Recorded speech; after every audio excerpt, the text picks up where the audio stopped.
Selamat siang semuanya. Eh, Siang hari ini saya akan menyampaikan mata kuliah metodologi penelitian, khususnya materinya adalah jenis-jenis dari penelitian. Nah, jenis-jenis dari penelitian ini dapat kita lihat dari berbagai sudut pandang. Dapat dilihat dari sudut pandang jenis analisis datanya, tujuannya, metode, tingkat eksplanasi, dan juga pendekatannya. Jadi jenis-jenis penelitian ini bisa kita lihat dari beberapa sudut pandang yang sudah saya sebutkan tadi. Yang pertama, kita bisa melihat dari sudut pandang jenis dan analisisnya. Nah, berdasarkan jenis dan analisisnya ini, penelitian itu dibagi menjadi dua. Yang pertama adalah penelitian kualitatif dan juga penelitian kuantitatif. Nah, penelitian kualitatif ini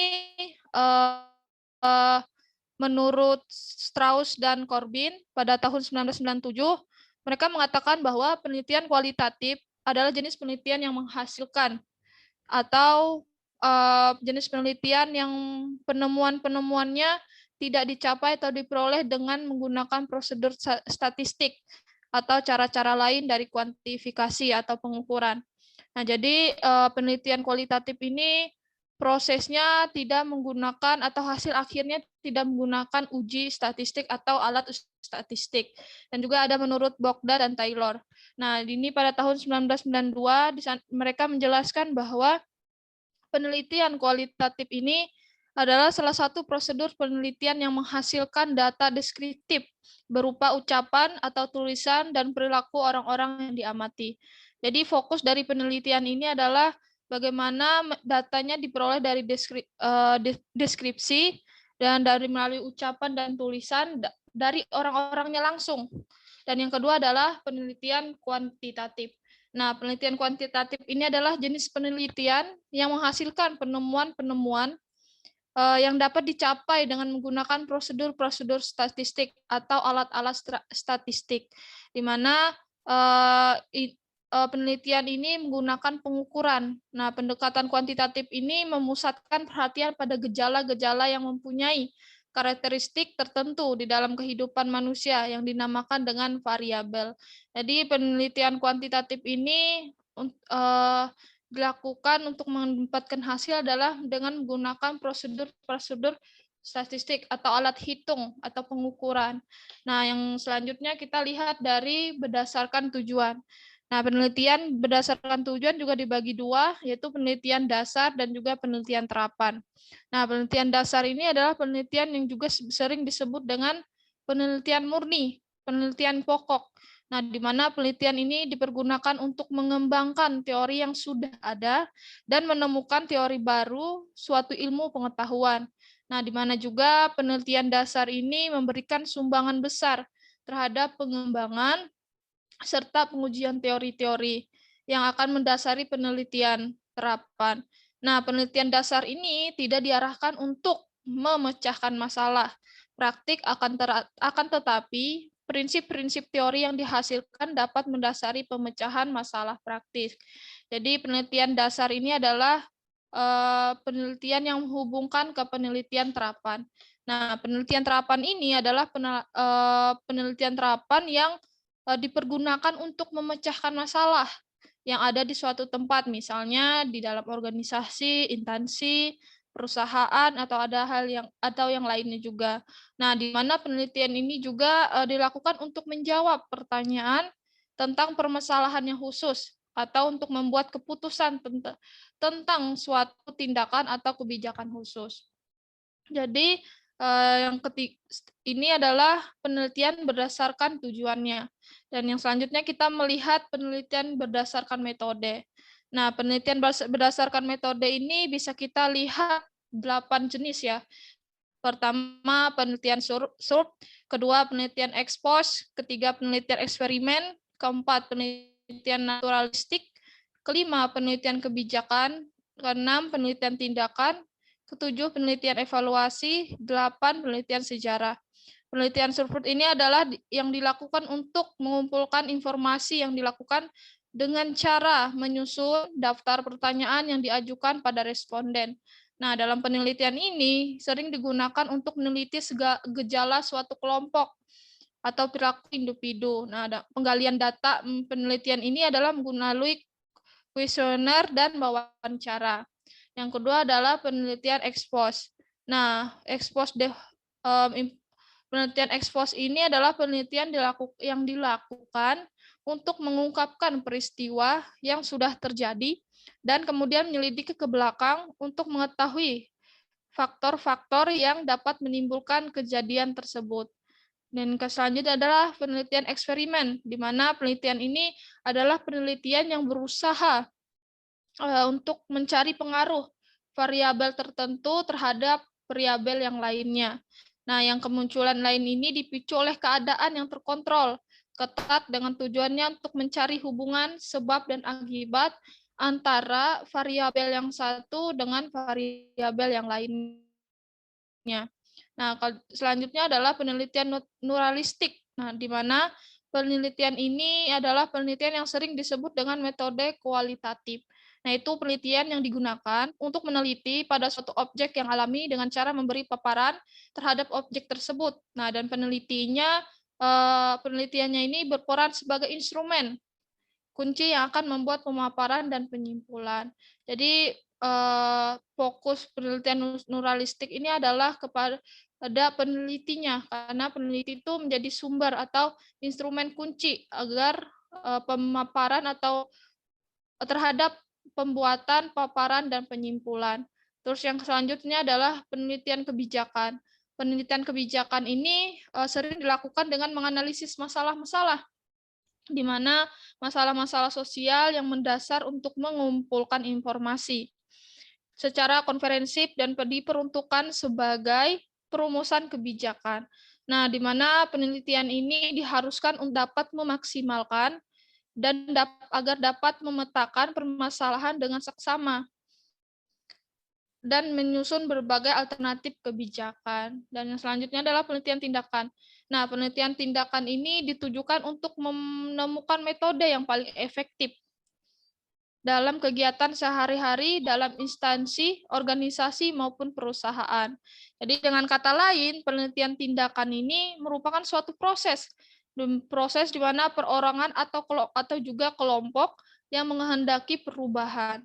Dan dengan adanya penelitian ini akan menghasilkan kesimpulan yang dipertanggungjawabkan. Terus selanjutnya adalah penelitian evaluasi, di mana penelitian ini memiliki tujuan untuk membandingkan suatu produk, kejadian atau kegiatan yang sudah dijalankan dengan standar yang telah ditetapkan. Sebelumnya, apakah sesuai dengan standar atau melebihi atau belum. Jadi penelitian evaluasi ini lebih fokus bagaimana membandingkan suatu produk atau kejadian atau kegiatan. Terus selanjutnya adalah penelitian sejarah. Nah, penelitian sejarah ini adalah penelitian yang dimana yang mengungkapkan peristiwa-peristiwa yang sudah lalu, peristiwa yang sudah berlalu, di mana tujuannya untuk mengkonstruksi peristiwa-peristiwa masa lalu secara sistematis dan objektif. Jadi penelitian sejarah ini adalah penelitian meneliti sesuatu yang sudah terjadi di masa lalu. Nah, melalui apa? Melalui pengumpulan, evaluasi yang dapat ditetapkan dengan fakta-fakta untuk membuat suatu kesimpulan yang sifatnya tetap masih hipotesa. Nah, terus selanjutnya adalah penelitian kita lihat yang berdasarkan tingkat eksplanasinya. Ada 3 jenis, yaitu penelitian deskriptif, penelitian komparatif, dan penelitian asosiatif atau penelitian hubungan. Nah, tingkat eksplanasi ini bermaksud menjelaskan kedudukan variabel-variabel yang diteliti, serta hubungan antara satu variabel dengan variabel yang lainnya. Nah, penelitian deskriptif ini adalah penelitian dilakukan untuk mengetahui nilai masing-masing variabel, baik satu variabel dengan lebih sifatnya independen atau membuat hubungan maupun perbandingan dengan variabel yang lain, di mana variabel tersebut dapat menggambarkan secara sistematik dan akurat mengenai populasi dan atau mengenai bidang tertentu.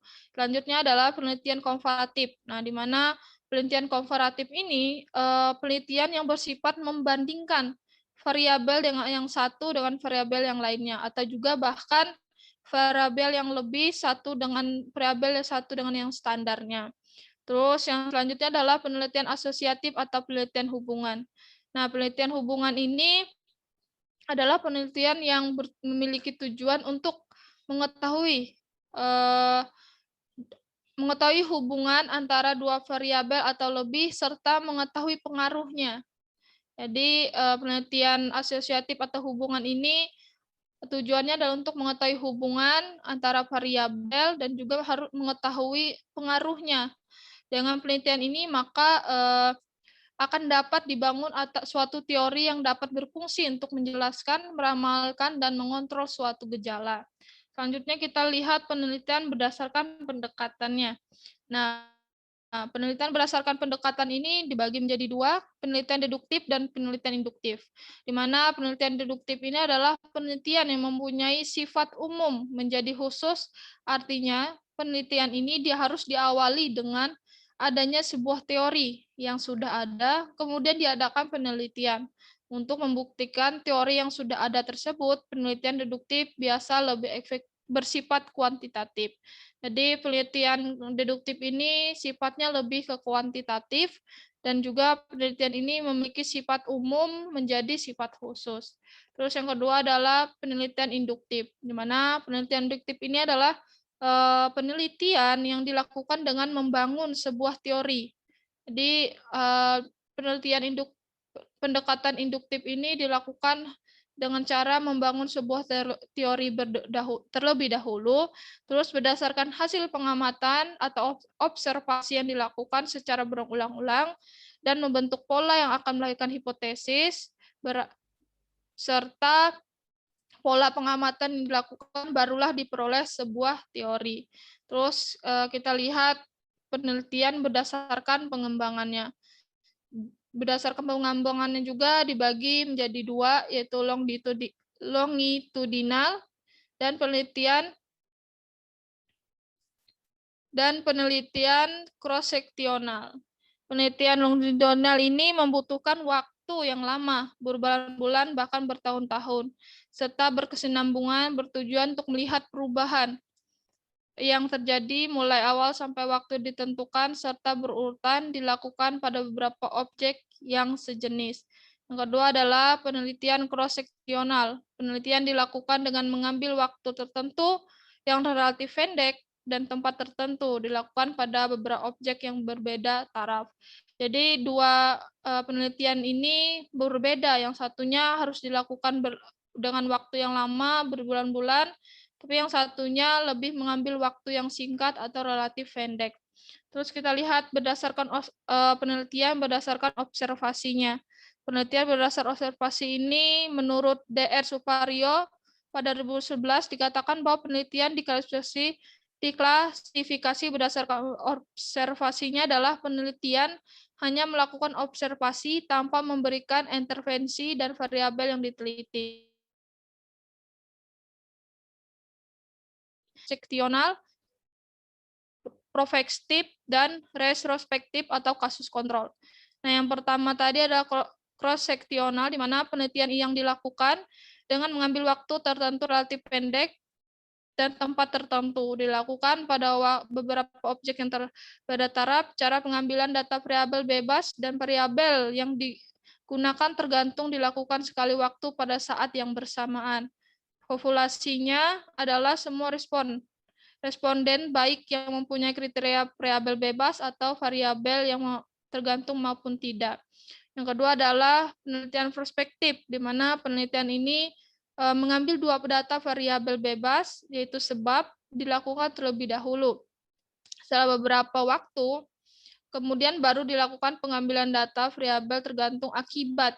Nah, populasi pada penelitian ini adalah semua responden yang mempunyai kriteria variabel sebab sebagai kelompok studi. Yang terakhir adalah retrospektif atau penelitian kasus kontrol, di mana penelitian ini adalah dengan mendekatkan pendekatan retrospektif adalah penelitian di mana pengambilan data variabel akibat atau independennya dilakukan terlebih dahulu. Kemudian lalu diukur variabel sebab yang terjadi pada waktu yang lalu dengan cara menanyakan pada responden. Baik, sampai di sini materi yang saya sampaikan. Materi ini sudah saya masukkan ke Google Classroom. Nanti silakan kalian download di sana, kalian ambil di sana untuk materinya. Untuk beberapa siswa yang atau mahasiswa yang masih belum ada, bisa belum join pada hari ini, bisa download materinya di sana. Dan saya juga ada memberikan tugas kepada kalian dari paparan materi hari ini. Silakan kalian mencari langkah-langkah dan juga ciri-ciri dari setiap jenis penelitian yang sudah saya jelaskan hari ini. Baik, oke, apakah kelihatan share screen yang saya bagikan? Kelihatan. Nah, oke, kelihatan. Baik, silakan nanti kalian login di Google Classroom. Nanti saya bagikan kodenya untuk kode kelasnya. Di situ saya ada kasih beberapa file materi hari ini. Silahkan kalian download dan kalian pelajari. Dan jangan lupa tugas yang saya berikan tadi, silahkan kalian kerjakan. Minggu depan kita bertemu lagi. Sampai di sini, terima kasih.